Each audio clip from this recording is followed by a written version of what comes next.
Vous écoutez Radio Légumes et compagnie, le balado consacré à la culture et l'entretien des plantes comestibles.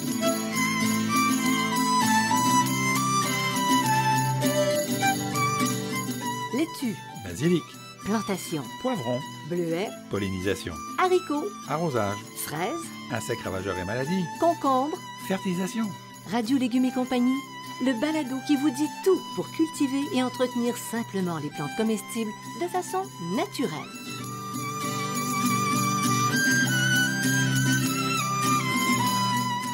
Cette émission vous est proposée par Bionic, une gamme de produits certifiés biologiques. Issus notamment de la récupération des résidus marins des pêcheries de la Côte-Nord, la gamme Bionic propose des engrais 100% naturels, des algues marines liquides et un compost forestier et marin. Les engrais bioniques conviennent aussi bien pour les fruits, les légumes, les fines herbes que les fleurs annuelles, ainsi que les plantes d'intérieur. Produite à 100% au Québec, la gamme Bionic assure la santé de vos plantes en offrant une croissance rapide et abondante. Bionic est distribué par Gloco, une entreprise québécoise qui a plus de 100 ans. Bonjour tout le monde, bonjour Monsieur Bertrand Dumont. Bonjour Madame Janine Ross. Comment allez-vous? Très bien ce matin, ce soir, cette nuit, quand vous voulez. Oui, parce que les balados, on les écoute quand on veut, quand on a le goût. Donc bonjour, bonsoir, bonne nuit, bon après-midi, bon matin. Pour ce balado, Bertrand, oui. On va parler de la fabrication de son propre sol à la maison. Donc, on va parler de compostage. Est-ce que je me trompe? Un petit peu. Ah non! Le compostage, c'est pas tout à fait de son propre sol, c'est une partie de son sol. Soyons précis. C'est la partie organique, parce qu'il y a une partie minérale dans le sol, mais ça, la partie minérale a été commencée il y a 4,5 milliards d'années.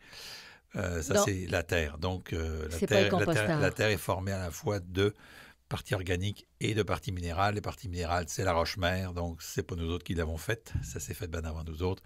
Donc, on se parle aujourd'hui vraiment du compostage, donc effectivement du côté matière organique. Organique. C'est une grosse distinction. Mais oui, on dit on prépare notre sol. Non, c'est pas notre sol, c'est une partie du sol. OK, c'est bon. Alors, pourrais-tu définir ce que c'est le compostage? Parce qu'il y a plusieurs façons de composter, en fait. Oui, il y a plusieurs façons de composter, mais c'est un processus de décomposition contrôlée de la dégradation biologique de la matière organique dans un milieu aérobie afin de le réintroduire dans le sol.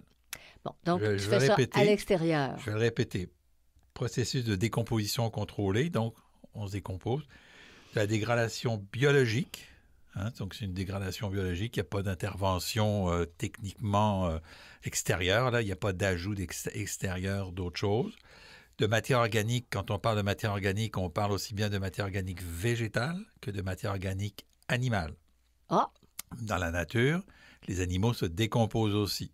Puis ils font partie. Ils finissent par refaire partie du sol. Que nous, dans le compostage, c'est uniquement de la matière organique végétale qu'on utilise.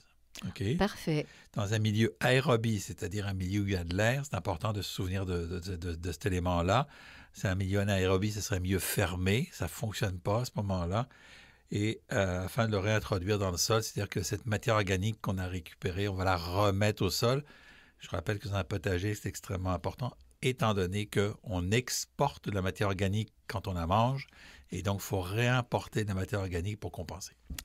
Alors Bertrand, ça pourrait être intéressant de retourner en fait, c'est quoi la biochimie des sols? Comment ça se passe, la décomposition? Si on veut le comprendre, il y a des étapes, là. C'est très, très précis. C'est ça. Donc, rappelez-vous le balado sur la vie du sol, dont on a parlé il y a quelques temps. Donc, comment se décompose la matière organique? Il y a 5 phases de biodégradation. OK? Puis c'est important pour le compost de bien s'en souvenir.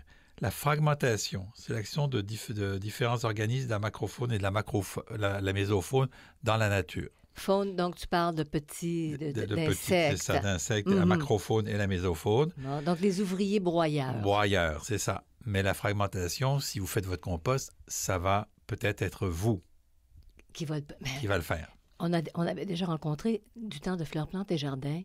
On avait visité le jardin d'une femme et elle broyait carrément tous ces trucs. Tu te souviens? Donc, elle faisait ce que faisait la macrofaune et la mésofaune. Après ça, il y a l'incorporation de cette matière organique qui est le ver de terre, les insectes, les fourmis, les mille-pattes, les araignées, les cloportes. Après ça, on a la décomposition qui va se faire à ce moment-là par la microflore et la microfaune. La matière organique complexe est obtenue lors de ce processus, donc qui se lie avec d'autres molécules du sol et des minéraux du sol et de la matière organique. Okay, donc ça, c'est la partie de la décomposition. La partie de l'humification. Là, on commence à parler d'humus. Là, c'est l'humus, qui sont des substances humiques ou substances colloïdales. Bon, colloïdales. Colloïdal, c'est colle. Ça va servir de colle. Okay. Ça va servir de colle, l'humus. Okay, c'est une forme de colle.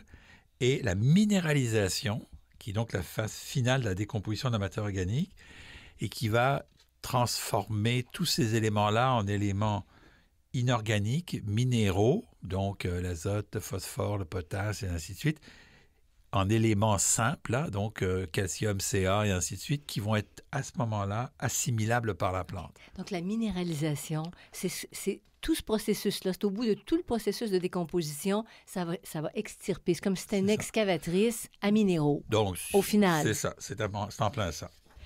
Alors, l'intérêt de faire du compostage, il y en a qui pleurent quand ils entendent des sujets comme ça parce qu'ils se disent « j'ai pas la place pour le faire ». Mais ça quand même... Il y a toutes sortes de solutions. Il y a le vermicompostage, il y a toutes sortes de solutions. Mais l'intérêt du compostage... Ça favorise la vie du sol, puis je vous reporte encore au balado La fantastique et insoupçonnée vie du sol que vous pouvez réécouter. Donc, ça favorise tout ce processus de vie du sol. Ça retourne la matière organique. Donc, on retourne par les amendements et dans certains cas, les engrais. C'est un cycle court qu'on peut appeler du potager au potager. C'est peut pas avoir plus court. Pas avoir plus court. Et puis, c'est aussi une gestion des déchets qui peut être problématique en environnement, qui évite donc la destruction puis l'enfouissement de la vie du sol. Donc, on évite d'envoyer des choses, de la matière organique la matière organique dans le dépotoir, matière organique dont on a besoin dans les sols. Mais oui, on l'envoie au vidange, alors que c'est de l'or. C'est de l'or, tu le fabriques chez toi. Alors, les sources, on appelle ça, regarde, on regarde l'aspect comptabilité du compostage. OK, tu parles d'intrants. Les sources, c'est quoi les sources d'intrants pour faire un bon compost maison? Les résidus de culture, les plantes, les feuilles, puis les résidus de cuisine. Principalement avec ça, on est en affaires. Donc, les résidus de culture, ça peut être le gazon aussi. Là, on peut appeler ça résidus de culture, des feuilles des arbres, toutes ces choses-là. Là. Donc, on garde tout. Oui. On garde tout. On jette rien, il n'y a rien. Bon. Et favoriser. Comment on peut favoriser? Je sais qu'à un moment donné, il y avait des produits qu'on ajoutait à notre compost qui accéléraient la décomposition. Il y a des accélérateurs à compost, effectivement, mais... Si on le fait naturellement, là. Naturellement. Un milieu aéré, je vous ai dit tout à l'heure, c'était aérobique. Okay? Donc, il faut que ce soit aéré. Un milieu humide, mais sans excès. Pourquoi? Parce que tout dont je vous ai parlé, les cloportes, les millefeuilles, les millepattes... et ainsi de suite. Ça, c'est moins appétissant dans un composteur. C'est ça. Tous les insectes en général, puis les micro-organismes préfèrent l'humidité, mais sans excès. S'il y a trop d'humidité, ça va créer un milieu anaérobique. Sur un millefeuille, là, non. Il faut que la température soit de 15 à 25 degrés. Donc, l'hiver, votre compost, il ne fonctionne pas. Votre composteur ne fonctionne pas. Il est à l'arrêt. Quand c'est gelé, il n'y a pas de problème. Il n'y a pas de compostage. Il faut qu'il soit d'une bonne dimension. On parle en général 1 mètre cube. C'est pour ça que les composteurs ont en général à peu près ce mètre cube-là. Un composteur qui est trop petit, c'est compliqué. Ça sèche vite. Ça sèche vite, à moins d'avoir des grands composteurs, un petit composteur qui se vend de comptoir, qui coûte une fortune parce que c'était finalement un système de compostage très complexe, là. Un bon pH autour de 6, mais ça, c'est difficile à contrôler, le compost, là. Bien équilibré en matière brune et en matière verte. C'est-à-dire des feuilles sèches, du papier. Donc, si vous mettez on va aller aux deux spectres, si vous mettez du gazon, il faut mettre des feuilles sèches. Oui. Donc, du brun, c'est des feuilles sèches, le vert, c'est le gazon. Et c'est bien balancé quand ça sent pas mauvais. C'est ça. Ça, c'est un indice. Pas trop de sel, donc dans les résidus, parce qu'il y a de la présence de bactéries. Donc, si vous mangez très, très salé, puis vous mettez du sel ou quoi que ce soit dans votre compost, c'est pas une bonne idée. Et puis, donc, aussi, si vous constatez la présence de vers de terre dans votre compost, c'est que le compost est en bonne voie. C'est bon signe. Mais Bertrand, je veux revenir sur un petit point. L'hiver, un composteur, il va faire quand même un travail. Il ne décompose pas, comme tu l'as dit, mais ça fait éclater. On en ajoute même l'hiver. Hein? Oui. Ça fait un pré-travail de fragmentation, exact. comme des ouvriers, comme un broyeur. T'as raison. Ça T'as travaille raison, pour nous t'as raison. pareil, même l'hiver. Oui, effectivement. En hiver. Le En hiver, gel. ça gèle, mais c'est au printemps, ça va fragmenter. S'il y a du gel, dégel, ça va fragmenter. Oui, c'est ça. Effectivement. Alors, quelles sont les différentes manières de composter? Puis ça, c'est intéressant parce qu'il y en a qui vont dire, ça, je peux pas faire ça, mais ça, oh oui, je peux faire ça. Alors, on a le compostage de surface, le compostage à froid et le compostage à chaud.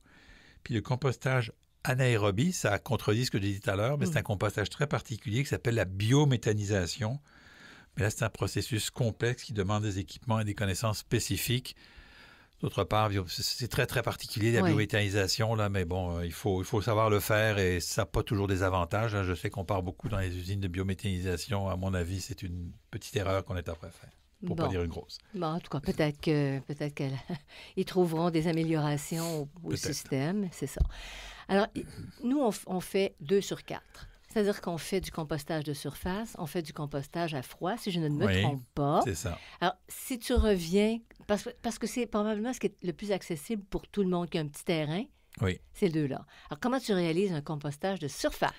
De surface, tu laisses tout simplement la matière organique sur le sol qui va se décomposer. OK? Donc, si tu as des feuilles, par exemple, dans tes plates-bandes, tu laisses tes feuilles dans tes plates-bandes, tu laisses tes plantes à l'automne dans tes plates-bandes, puis elles vont se décomposer. Donc, tout ça, ça va se décomposer. Ça choque tellement de monde quand on apporte. C'est ça. C'est vrai, hein? Bon, c'est bon pour les plantes vivaces, les arbres, les arbustes, les plates-bandes fruitières. Vous pouvez faire ça aussi, là.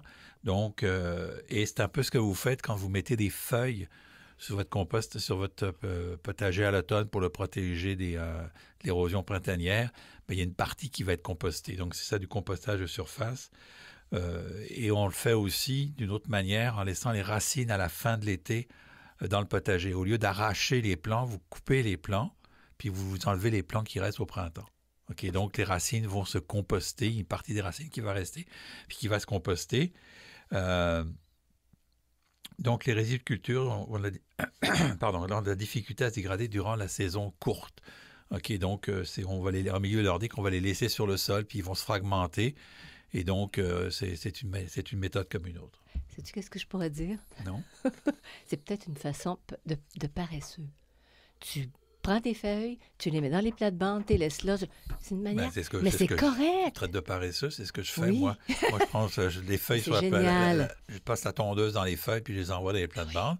Puis au lieu de mettre ça dans un composteur, brasser le composteur, vider le composteur, remettre ça, c'est directement fait, puis j'ai rien à faire. Ça fait le travail sur place. Au lieu de sortir des paquets de gros sacs de feuilles d'arbres, quand on dit que c'est pas beau, c'est des feuilles qui sont au sol et au mois de mai, on voit plus rien parce que les plantes ont poussé. C'est ça. Et puis ça te fait un paillis, puis ça garde l'humidité. Bon, alors il y a beaucoup, beaucoup d'avantages à faire le compostage de surface.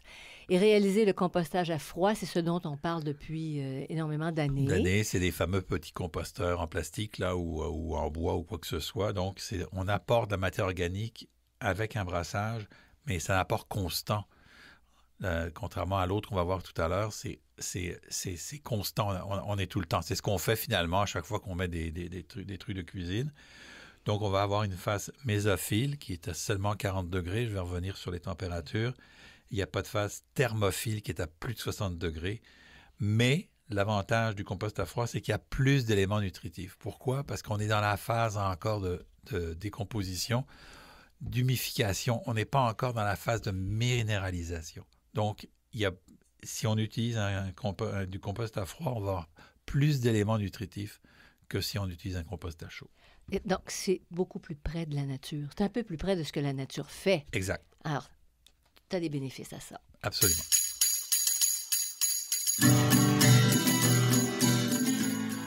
Vous écoutez Radio Légumes et compagnie, le balado consacré à la culture et l'entretien des plantes comestibles.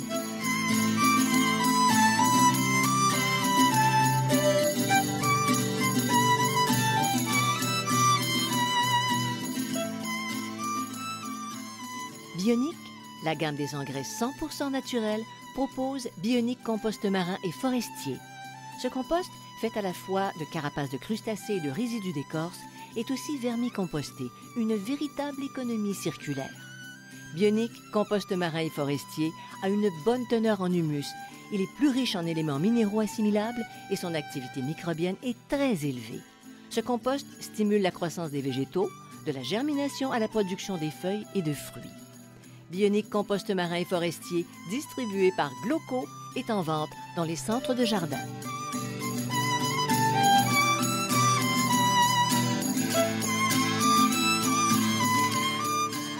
Vous écoutez Radio Légumes et compagnie, le balado consacré à la culture et l'entretien des plantes comestibles. Et maintenant, on va s'orienter vers le compostage à chaud, qui a été longtemps préconisé. Ceux qui sont assez forts peuvent le faire parce qu'il faut monter des montagnes. Comment on procède pour ça? Alors, c'est qu'on va faire un tas, OK? Et donc, on va avoir de la chaleur au milieu du tas et une couche plus froide à l'extérieur. Donc, souvent, à l'extérieur, c'est moins décomposé, mais quand on rentre dans le tas, c'est beaucoup plus décomposé. Ça va se faire souvent en une seule fois, OK? Donc, il faut que tu aies tout le matériel requis pour faire ça. Une montagne de végétaux, dans le fond, que tu veux composter. Absolument, c'est ça. Donc, on va avoir une phase de démarrage dont la température, il faut que la température extérieure soit à 20 degrés Celsius. Là, on va avoir une première phase mésophile, ce qu'on appelle. Donc, à plus ou moins 40 degrés Celsius, on va avoir des bactéries mésophiles, décomposition des matières organiques. Des matières organiques, oui. Merci. On va avoir donc des glucides, des protéines, des lipides qui vont être utilisés par tous les insectes et toute la vie du sol, OK? Et là, après ça, on va avoir une phase thermophile. Donc, à partir de 45 degrés Celsius, puis jusqu'à 60 à 75 degrés Celsius. Quand vous mettez la main dans un tas à chaud, c'est chaud, 60 degrés. Et là, c'est des bactéries thermophiles, c'est des bactéries spécialisées qui vont arriver là. Celles qui travaillent à la chaleur. À la chaleur. Qui en demandent aussi. C'est ça, et qui demandent de la chaleur. C'est un processus qui n'est pas présent dans la nature. Tu avais totalement raison. Mais c'est comme le coup de... Mais tu parlais de ça à une époque. Le coup de feu, le coup de feu, ça. exactement. Mais il faut que tout soit préparé, tandis que le composteur à froid, c'est au fur et à mesure. C'est beaucoup plus pratique. Là, on fait un gros tas, OK? On fait un énorme tas. On ne brasse pas et on commence à brasser seulement après la phase thermophile, c'est-à-dire après le 60 à 75 degrés. OK? Donc, c'est un peu différent. Et les éléments nutritifs sont utilisés par les micro-organismes pour produire cette chaleur-là. Le seul avantage de la phase thermophile, c'est qu'on a une destruction des maladies et des graines. Ah. Donc, les spores de maladies sont détruits et les graines de mauvaises herbes, d'herbes spontanées, sont aussi détruits.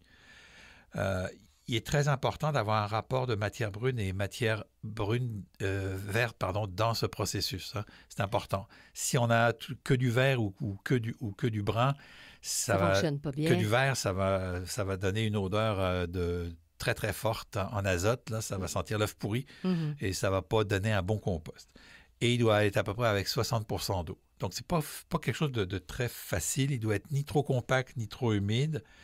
Et c'est surtout qu'à la fin, on a moins d'éléments nutritifs que dans le compostage à basse température. Alors, l'avantage, c'est qu'on a plus d'éléments nutritifs, plus d'éléments nutritifs dans l'autre, mais on a plus de risques d'avoir des maladies puis des graines et dans l'autre. Alors, il faut choisir si on veut on veut à chaud ou à froid. Mais c'est beaucoup plus pratique, le compostage à froid pour tout le monde. Tu sais, parce que tu dis, il faut que tu pelles, il faut que tu retournes ça. Dans une petite course, c'est beaucoup plus facile parce que ça prend de la place. Il faut faire un gros tas. Un gros tas, on va revenir sur les dimensions. Ceux qui ont des grands terrains, ça va. Ceux qui ont des fermes, ça va. Mais autrement, l'autre est plus... Bon. Alors, les formes de compostage. OK. Donc là, il y en a plusieurs. Il y a le compostage en tas. On va y revenir sur chacune. Le compostage en composteur. Donc, ce qu'on fait pour beaucoup. Le vermicompostage. On a fait l'expérience ici. Oui, le compostage en tranchée puis le compostage à étouffer. La tranchée puis étouffée, personne ne doit connaître ça. C'est assez rare, mais je vais vous expliquer comment ça fonctionne. C'est ça. Alors, donc, le vermicompostage, ça peut être intéressant, surtout quand tes vers retournent au composteur à froid. Après une année, parce que là, t'en as marre. C'est ça. C'est bien compliqué. Ça dépend. Il y en a qui réussissent. Oui, il y en a qui réussissent. Alors, comment on fait le compostage en tas? Alors, c'est des matières organiques qu'on met en tas sur un sol imperméable. Il faut que le sol soit imperméable, habituellement. Qu'est-ce que tu fais des lexivia? C'est pour pas que les lexivia, parce que là, ça va produire du lexivia en tas, et le lexivia va pénétrer dans le sol et peut poser des problèmes. Donc, on va essayer de récupérer le lexivia. Okay? La hauteur est d'1 mètre, la largeur de 1 mètre à 1 mètre 50, puis la longueur est variable. Mais c'est un minimum d'1 mètre. Donc, c'est 1 mètre par 1 mètre, là, ça commence à faire un méchant tas. Là. C'est un minimum. Normalement, c'est plutôt 2 mètres par 2 mètres par 2 mètres. Ça, c'est vraiment le minimum. Il faut commencer par hacher finement les éléments pour la fragmentation, il faut la faire soi-même. Oui. Hein, quand on fait en tas, il faut la faire soi-même. Il faut remplacer tous les Petites les bestioles. petites bestioles et tout. Euh, on va se rendre compte que, et c'est pour ça qu'il va falloir le brasser, que ça va être plus efficace à l'intérieur que sur les côtés. Donc, c'est pour ça qu'après la phase thermophile, il va falloir brasser le tas. Il faut faire attention que les herbes indésirables n'ont pas tendance à envahir le tour du tas. Souvent, ça arrive parce que Ça vient se déposer là. les puis graines ça se viennent se développe. déposer là et se développent. C'est adapté pour des grandes quantités, les débris de taille, les feuilles. C'est bon pour les grandes quantités en tas, pas pour les petites quantités. Il faut le retourner au moins 4 fois dans la saison pour homogénéiser la décomposition, puisque la partie extérieure est moins décomposée. Il faut au moins le retourner 4 fois. Donc, c'est tout un travail. Oui, c'est sportif. On peut aussi utiliser pour pré-composter. On peut utiliser donc cette forme en tas pour pré-composter, puis après ça, le mettre dans un composteur. Okay? Ça, c'est une bonne idée, par exemple. C'est ça. Donc, on peut le mettre en tas. Quand on voit que ça commence à décomposer, après ça, on peut prendre le tas puis l'utiliser comme dans le compost. Donc, il va fondre un petit peu et peut-être moins prendre de place dans le composteur à froid. Ouais. Hein? C'est comme un démarrage, c'est ça. On recommande aussi de le recouvrir d'une toile comme un géotextile, toile de jute ou un vieux drap. Il faut que cette toile permette l'aération. Pourquoi on met des couvertures? Ça évite les pertes et les excès d'humidité. Ça réduit la contamination par les mauvaises herbes, les herbes indésirables. On minimise la ponte des insectes comme les vers blancs et les vers gris qui pourraient aller dans le compost quand on fait un tas qui n'est pas dans un composteur. On se comprend bien oui, là. Hein? À l'air libre. À l'air libre. On conserve la chaleur au compost et puis on évite que les petits animaux ne détruisent le tas. Donc, ça arrive. Quand on fait un tas, mettre une toile par-dessus, mais une toile aérée là, qui permet l'aération, ça évite ces problèmes-là. Parce qu'à ce moment-là, aérer, ça permet une vie. Une vie dans le sol, qu'une vie s'installe. Aérobique. C'est ça. Aérobie, il faut de l'aérobie, il faut de l'air. S'il n'y a pas de l'air, on tombe en aérobie, on tombe en biométhanisation. Et là, on a des gaz qui se développent et puis c'est différent. Puis les insectes ne peuvent pas vivre là-dedans. Non. C'est ça. Non. Fait que tu te prives de beaucoup d'apports. Alors, comment tu remplis ton composteur à froid? Le composteur, c'est le composteur donc ordinaire, ça peut être un composteur de récupération qu'on construit soi-même. Là, il y a toutes sortes de plans sur Internet ou commercial, vendus ou donnés par les villes ou vendus à bas prix par les villes et certaines entreprises. Ça, c'est un composteur qu'on remplit au fur et à mesure des déchets. Donc, on va faire un retournement continu. Hein. Bon, pour que ça se fasse bien, là, il faut retourner, continuer. Et surtout, il faut arroser. C'est très important parce que, comme c'est dans une boîte, il n'y a pas d'eau qui rentre. Okay? Puis souvent, c'est fermé à cause des animaux, donc on le ferme. Il faut l'arroser. Moi, j'ai fait le test. J'ai fait non retourné, pas arrosé, contre arroser, retourner. C'est 2 fois plus rapide si on retourne puis on arrose. Okay? C'est le jour et la nuit. Puis quant au retournement, Bertrand, en tant que femme, oui. la bêche rotative, tu sais, oui. Bon, ça, c'est correct. Tu brasses un peu. Quand tu n'as pas la force de tout retourner, surtout quand c'est très plein. Ils vendent aussi des espèces de trucs, là, espèces de bâtons avec des ailettes. Là. Moi, j'ai jamais trouvé ça très pratique. Là. Mais l'avantage, c'est que tu peux remonter, tu peux brasser. Oui. Et puis, ça permet de récupérer le compost une fois par année en général. Le composteur, donc, le compostage en composteur. On a 2 composteurs qui ont à peu près, 1 mètre? C'est à peu près ça? C'est un demi-mètre à peu près. Les deux donnent combien de sacs au bout de l'année? Te souviens-tu? Je ne sais pas. Je ne sais pas que j'ai jamais calculé, là, mais c'est très variable. Là. Mais tu t'en as suffisamment pour recouvrir les planches du potager. Je fais juste un petit apport de compost extérieur. Là. Oui. Mais quand grâce au vrai compost de Bionix, là, qui est du compost sans autre chose que du compost. Là. J'utilise maintenant que ça, là, mon compost maison, plus un petit peu de compost Bionix. Là, puis c'est parfait. Ouais. C'est parfait. Alors maintenant, là, on arrive à quelque chose. C'est pas la guerre mondiale. Mais ça s'appelle le compostage en tranchée.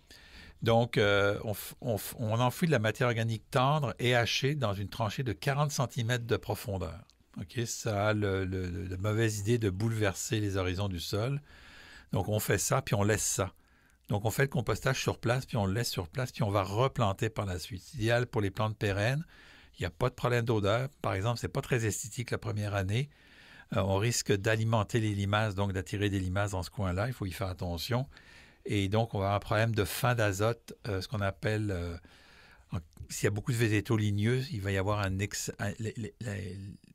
le processus de décomposition, dans le premier, dans le deuxième, dans le troisième élément, on a besoin d'azote. L'azote va être utilisé pour la décomposition. Et donc, on va ce qu'on appelle une fin d'azote. Donc, il faut attendre C'est-à-dire que la plante ne pourra un pas an. se nourrir C'est parce ça. que l'azote sert à la décomposition. Ah oui. Voilà, tu as bien compris. Et donc, ce qu'on appelle le problème de la fin d'azote, il faut attendre une année avant de pouvoir planter dans cette tranchée de compostage. Est-ce que tu mets dans cette tranchée-là, est-ce que c'est la même chose que tu vas mettre dans ton composteur à froid? Oui, la même chose. Même chose, des légumes de table. Sauf qu'au lieu de le mettre dans un tas puis de le mettre dans un composteur, tu fais une tranchée puis tu l'envoies dans la tranchée.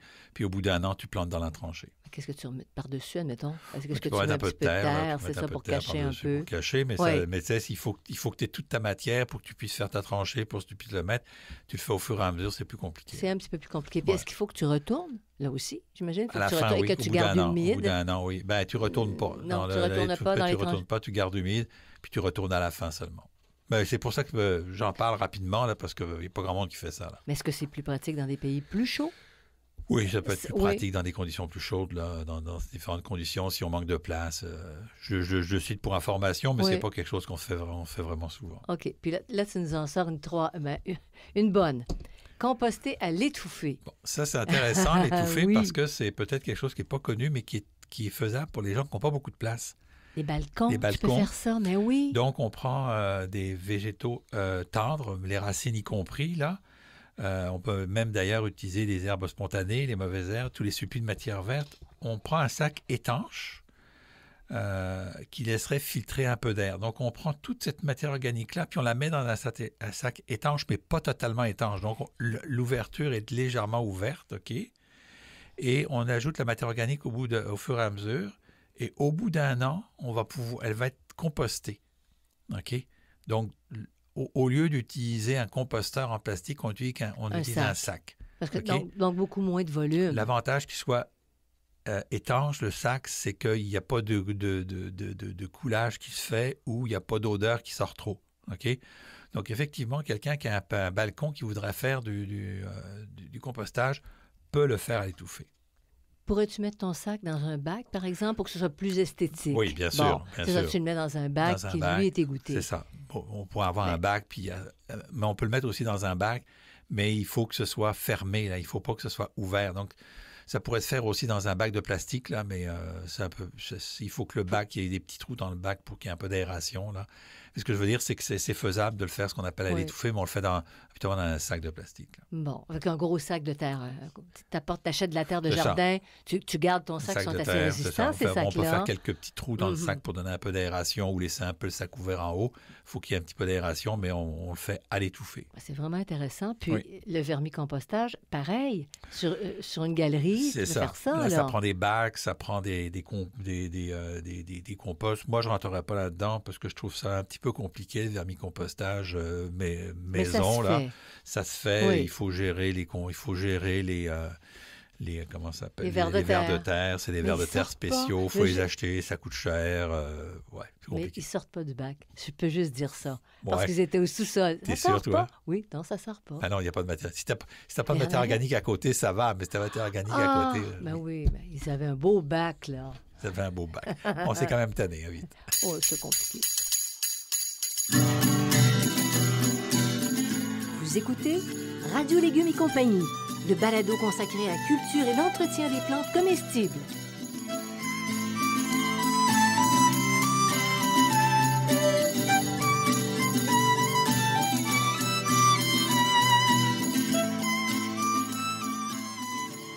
Vous êtes à la recherche de réponses sur la manière de cultiver votre potager, vos légumes et vos fines herbes? Je vous propose le Jardin potager, questions de jardinier, réponses d'un horticulteur. Dans ce livre, je réponds à plus de 1400 questions. Elles abordent aussi bien l'aménagement du potager, l'entretien du sol et des plantes que la récolte. Je réponds aussi aux questions concernant 30 légumes et plus de 20 fines herbes. Le Jardin potager, questions de jardinier, réponses d'un horticulteur, un produit 100% québécois, est en vente dans les librairies du Québec.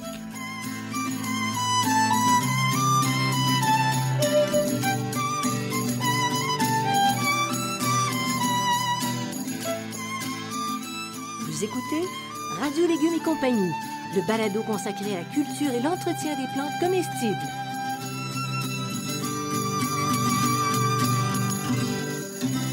Bon, alors Bertrand, où on peut installer nos composteurs, nos tas de compost, etc. Alors, il y a quand même des endroits importants à respecter. À l'abri des variations climatiques, il faut que ce soit ni trop chaud, ni trop froid. Et à l'abri des tornades. Oui, s'il vous plaît. Ouais. OK? Pourquoi trop froid? C'est parce qu'il ne démarrera pas. Si vous le mettez dans un endroit très, très à l'ombre et il fait très froid, vous ne démarrera pas. Puis très chaud, quand il fait très chaud, ça ne va pas tourner comme il faut. Ça va être trop chaud, puis ça va pas être bon. C'est plus soleil au rapide, plus rapide la dégradation de la matière organique au soleil, mais il y a plus de risque de sécheresse. Donc, si vous laissez au soleil, il faut que vous sortiez l'arrosoir puis l'arroser. À l'ombre, c'est plus lent, ça prend plus de temps, donc parfois ça va prendre jusqu'à 18 mois. Donc, l'idéal, c'est à la mi-ombre et frais. Bon, un compromis. Un compromis, OK? On devrait toujours avoir le composteur à proximité d'un point d'eau pour compléter l'humidité. Ça prend pas mal d'eau. Moi, j'ai fait le test, ça prend pas mal d'eau. Quand on utilise un composteur, on le fait sur un sol nu, sauf à proximité des grands arbres où il y a des remontées de racines. Si vous faites ça à côté d'un grand arbre, les racines vont remonter dans le compost et bien sûr, écoute, c'est du snack, excellent snack. Miam, miam, miam. Il faut aussi que ce soit accessible facilement. Pourquoi? Parce qu'il faut pouvoir faire les apports et les récupérations facilement, puis les brasser facilement. Donc, il faut... Et c'est tous les jours. C'est tous les jours. Ben oui, c'est tous les jours. Donc, il ne faut pas que ce soit non plus dans le fin fond du... Bon, vous pouvez mettre un pré-compost, une pré-boîte de compost, puis aller m'apporter dans le truc. Mais il faut quand même que ce soit... Puis idéalement, sur un sol bien drainé à part le composteur en tas qu'on fait habituellement sur un sol un peu plus dur, là.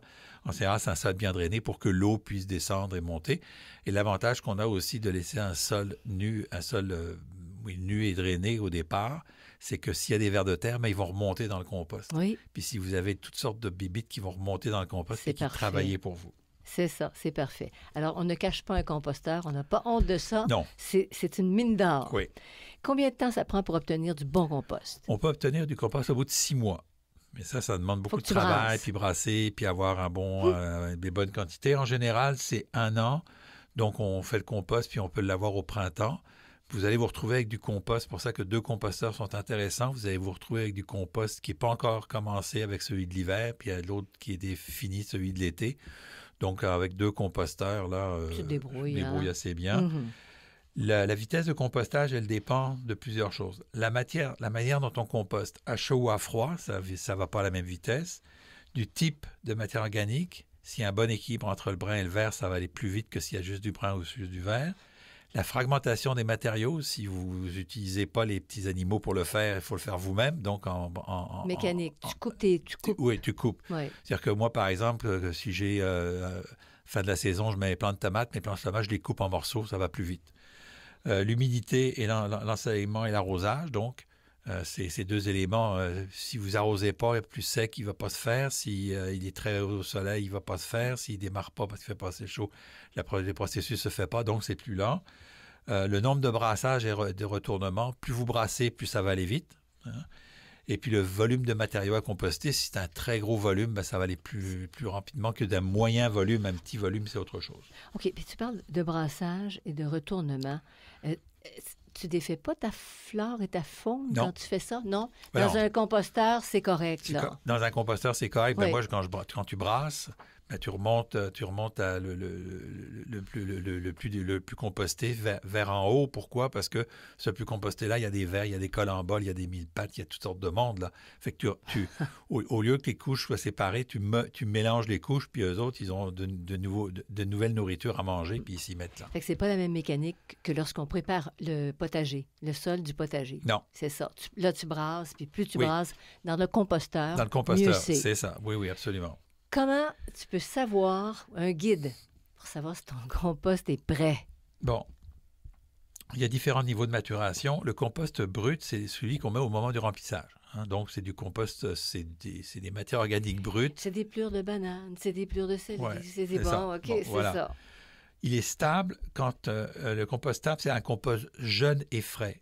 Donc, les matériaux sont mous, difficiles à identifier, puis les matériaux durs sont encore partiellement identifiables. Donc, si vous voyez encore des morceaux de tige, puis vous voyez un petit peu des morceaux un peu identifiables, c'est un compost jeune. Un compost mature, ça ressemble à de la terre, mais vous avez encore la possibilité d'identifier quelques petits matériaux durs, quelques petits morceaux de bois, quelques petites choses comme ça, des coquilles d'œufs ou ainsi de suite. Et puis le compost mature et humifié, celui qu'on devrait plus ou moins utiliser selon moi, il ressemble à de la terre, il a une apparence grumelure et brune, et puis il n'y a pas de matériaux identifiables. Donc vous ne pouvez pas identifier un matériau, sauf qu'il est humifié. Donc là, vous allez apporter rapidement de la minéralisation. La minéralisation va se faire très rapidement, mais toute la bonification de l'humification puis la fragmentation ne va pas se faire. Donc votre vie du sol va être moins élevée. Donc utiliser un compost mature et pas totalement complété est mieux qu'un compost très développé. Très développé. Ouais. Donc, vraiment rendu... Sauf que ce qu'on vous vend, c'est du compost très développé pour des raisons techniques. Là. Ouais. Donc, votre compost maison mélangé avec du compost commercial, c'est une bonne utilisation parce qu'à ce moment-là, vous allez amener beaucoup de vie dans votre sol. Ils sont à différents stades. Puis, il n'y a pas d'odeur. Quand c'est rendu plat, il n'y a jamais d'odeur. C'est ça. Ça sent la bonne terre. Ça. OK. Alors, à quelle phase tu utilises le Donc, compost? c'est vraiment un compost mature et non pas le compost mature humifié. La minéralisation va se faire dans le sol et donc il va avoir un meilleur accès aux nutriments pour les plantes. Au lieu que la minéralisation soit déjà faite, puis que là, on ne sait plus trop ce qui reste, le processus de minéralisation va se faire directement dans le sol. Et là, c'est vraiment là qu'on a le meilleur du compost. Fait que c'est la dernière phase. En fait, c'est la dernière phase de ta décomposition. C'est ça, l'avant-dernière phase. Tu es humifié, mais tu n'es pas minéralisé. Donc, c'est important de retenir les étapes. Tu n'es pas encore minéralisé, donc tes matières organiques ne se sont pas transformées en minéraux assimilables par la plante. Et là, à ce moment-là, et quand on a un compost mature, on a beaucoup plus de micro-organismes dans le sol. C'est là que les micro-organismes se mettent à travailler fort, puis à produire fort. Donc là, on a une vie du sol qui est très intense. Et donc, on minéralise au fur et à mesure des besoins de la plante. Au lieu d'arriver avec quelque chose de minéralisé d'un coup, c'est moins important, c'est moins grave dans nos climats nordiques, mais quand on a un climat qui est moins nordique, on a besoin d'une minéralisation sur du long terme. Et là, la minéralisation, elle est à court terme parce qu'elle est déjà faite. La plante l'utilise, puis ce qui n'est pas utilisé, ça disparaît. C'est perdu. C'est ça. Alors, ça complète notre sujet d'aujourd'hui. Composteur à froid, à chaud, vermi, tout ce que tu voudras. Voilà. Alors, si vous voulez... plus d'informations, vous allez sur radiolégumes.com. Oui. Et aussi, il y a toute la banque de balado. On est rendu à beaucoup. Vous la consultez quand bon vous semble. Je voudrais remercier Bionic de Gloco ainsi que Xavier Gervais-Dumont pour la musique, et Charles, son frère, pour la technique et l'assistance. Un autre Gervais-Dumont. Au revoir tout le monde, à nos potagers, à nos composteurs et à bientôt. À bientôt, bye.